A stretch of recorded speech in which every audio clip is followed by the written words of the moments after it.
Good morning, student. Today date is 8 June. Subject is SST and sub-subject is history. In our previous video, we have discussed about the first chapter of history, the French Revolution. In the beginning, we have discussed that in 1774, Louis XVI became the King of France. He belongs to the Bourbon dynasty. When he sat on the throne, he found a empty treasure. यानी कि जब Louis 16 राजगद्दी पर बैठे तो उन्हें एक empty treasure मिला, यानी खाली खजाना मिला। अभी खाली खजाना कैसे मिला? बताया था कि इनके जो एंसेस्टर्स रहे, इनके जो पूर्वज रहे, उन्होंने काफ़ी ये इंगेज रहे बार में, जिसकी वजह से जो ट्रेजर था, जो खजाना था, वो पूरी तरीके से खाली हो गया। और इस तरीके से जो लुइस 16 थे, उन्हें अपने शासन के दौरान काफ़ी सारी प्रॉब्लम्स का सामना करना पड़ा। और इसके अलावा मैंने आपको बताया था कि जो फ्रांस की करेंसी थी उस समय वो क्या थी? लिब्रे। और जो फ्रेंच सोसाइटी थी वो उस समय 3 पार्ट्स में डिवाइडेड थी, first state, second state and the third state.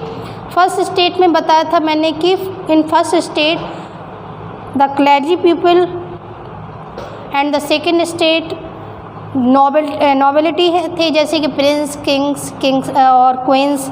और थर्ड स्टेट जो थी उसमें आते थे आपके कॉमन पीपल, जैसे teacher, lawyer, doctor, businessman, merchants, ये सारे लोग आते थे आपके थर्ड स्टेट में।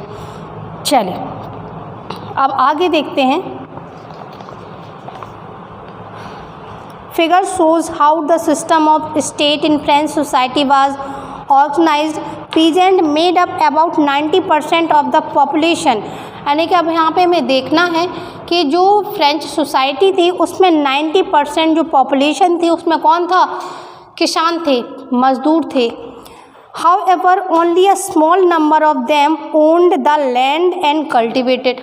जो 90% पीजेंट्स थे उनमें से भी केवल कुछ लोगों के पास ही भूमि थी, यानी लैंड थी, ज़मीन थी, और उनमें से कुछ ही लोग खेती किया करते थे। About 60% of the land was owned by the nobles and church and the other richer member of the third state.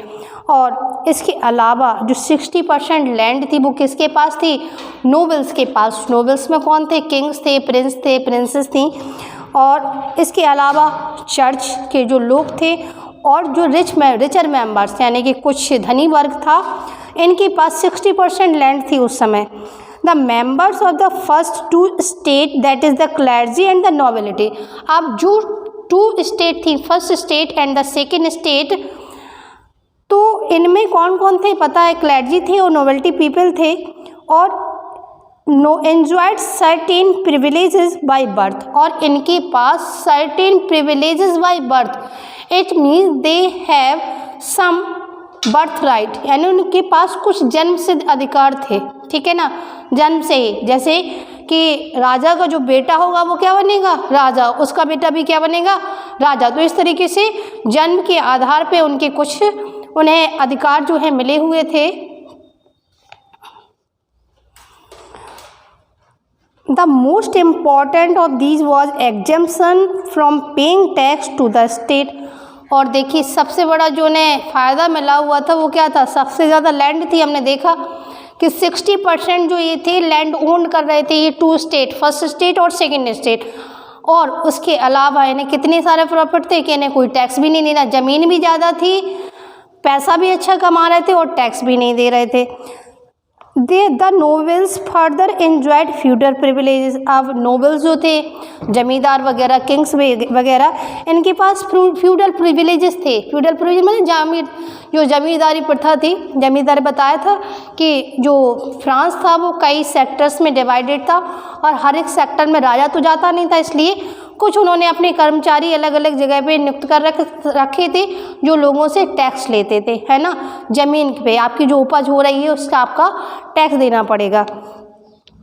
These included feudal dues which they extract from peasant peasants were obliged to render services to the landlord. अब देखिए क्या था, जो feudal dues थे, कभी कभार उस समय में पता है टेक्निक इतनी अच्छी नहीं थी कि जो क्रॉप्स थी बहुत ज़्यादा अच्छी पैदावार हो, लोग अपने टैक्सेस को भी चुका सकें और अपने जीवन को भी अच्छे तरीके से चला सकें।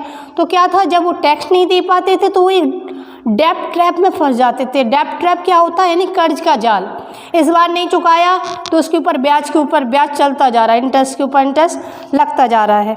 चले अब इसके रिजल्ट क्या होते थे, जब वो टैक्स नहीं देते थे तो उसके बदले में जो लॉर्ड्स थे यानी किंग्स थे और प्रिंस वगैरह जो हुआ करते थे, उनकी सर्विस यानी उनके यहाँ पे इनको नौकरी करनी पड़ती थी।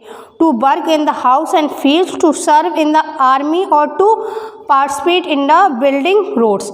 और क्या होता था, या तो उनकी सेवा करेंगे या फिर उन्हें कहाँ भेजा जाएगा, आर्मी में विथआउट पेमेंट उन्हें वर्क करना पड़ेगा।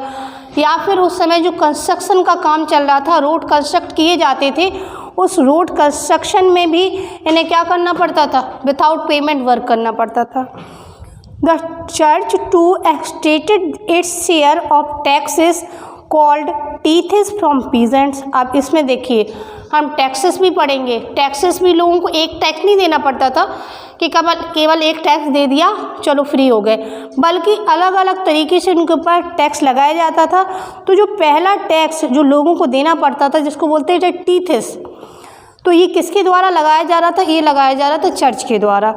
And finally all members of the third state had to pay taxes to the state.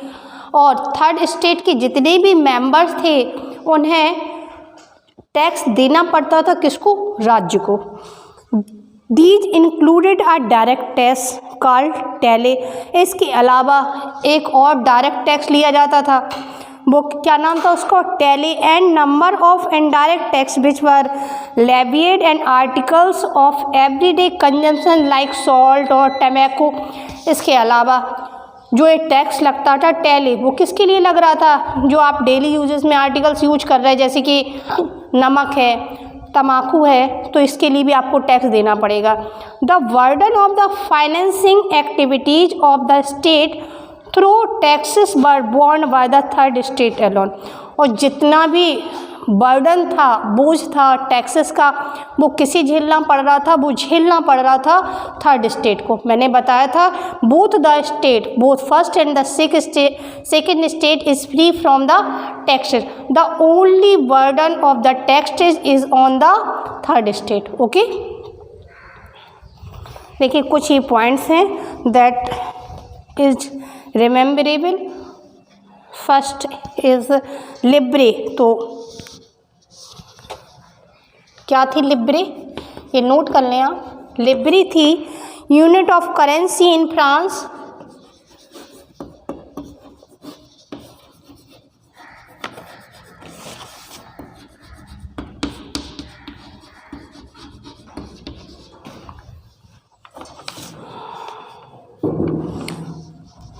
T थे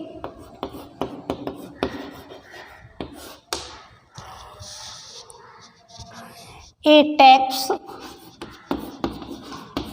levied by the church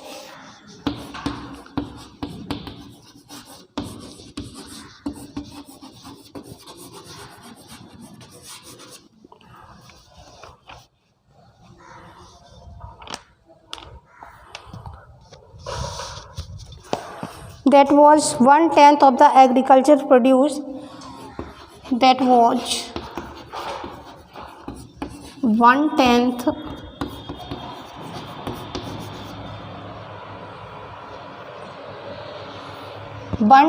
of the agricultural produce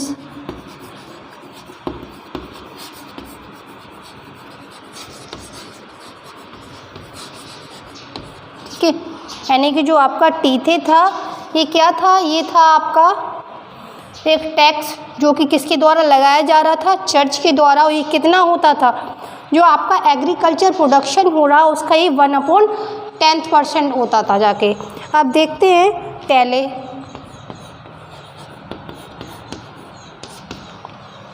तो टैले क्या था, tax to be paid directly to the states, tax to be paid directly to the state.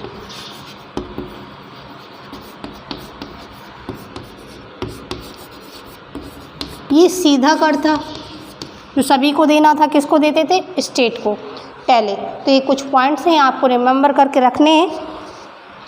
चलिए आगे देखते हैं।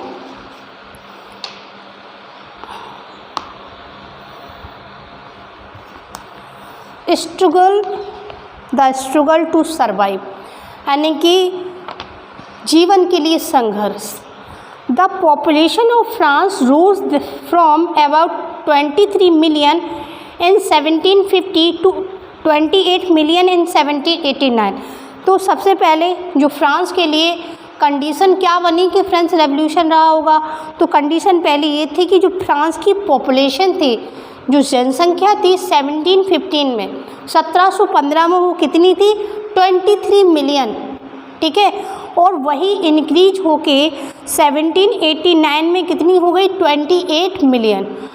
आप समझिए इस बात को कि जब जनसंख्या बढ़ेगी तो उसके लिए ज़रूरतों के लिए सामान भी चाहिए होगा, प्रोडक्शन भी बढ़ना चाहिए। तो यहाँ पे क्या हुआ? पॉपुलेशन तो इंक्रीज हुई बट प्रोडक्शन इंक्रीज नहीं हुआ, ठीक है। आगे, this led to a rapid increase in the demand for the food grain, production of grains could not keep pace with the demand. अब देखिए, मैंने बताया आपको कि जो प्रोडक्शन हो रहा था वो उतनी तेज़ गति से नहीं हो पा रहा था जितनी तेज़ गति से जो जनसंख्या थी वो इंक्रीज हो रही थी। So the prices of bread which was the staple diet of majority rose rapidly. अब उसके तहत क्या हुआ कि जो प्राइसेस थे ब्रेड के, जो रोटी के प्राइसेस थे, वो भी बहुत तेज़ी से बढ़े, जो कि क्या था? लोगों का प्रमुख स्टेपल यानी प्रमुख खाद्यान्न था। लोग क्या खाते, मतलब जो अगर हम अपने नेसेसिटी में कहा जाए कि हमारी बेसिक नीड में क्या आता है, तो हम बोलेंगे फूड, शेल्टर एंड क्लॉथिंग। तो most workers were employed as labours in workshop whose owner fix their wages. और अधिकांश जो लोग थे वो क्या थे? वर्कर्स थे, कर्मचारी थे, मजदूर थे, जो कि दुकानों में काम किया करते, तो उनकी वेजेस यानी जो उनकी सैलरी थी वो भी फिक्स थी। So the gap between the poor and the rich widened. इसलिए जो गैप था अमीरों में और गरीबों में वो धीरे धीरे कम होने की जगह क्या होता गया? बढ़ता चला गया। Things became worse whenever drought और हेल रिड्यूस द हार्वेस्ट। और जो चीज़ें थीं वो धीरे धीरे और ज़्यादा बदतर होती चली गई और ज़्यादा ख़राब होती चली गई। क्यों? कि कभी कभार वहाँ पे क्या पड़ा? ड्रॉट, सूखा भी पड़ा, और समटाइम बैड हार्वेस्ट भी हुई, फसल अच्छी नहीं हुई। This led to a subsistence crisis, something that occurred frequently in France during the old time. और ऐसे ही कुछ क्राइसिस थी, कुछ ऐसी घटनाएं थीं जिसके कारण ओल्ड टाइम के समय जो लोग थे काफ़ी परेशान हुए। उसका रिजल्ट निकल के ये आया कि फ्रांस में रेवोल्यूशन स्टार्ट हो गया। तो ये एक बार आप लोग इसको घर पे ज़रूर रीड करें, ना मैंने आज आपको बताया है।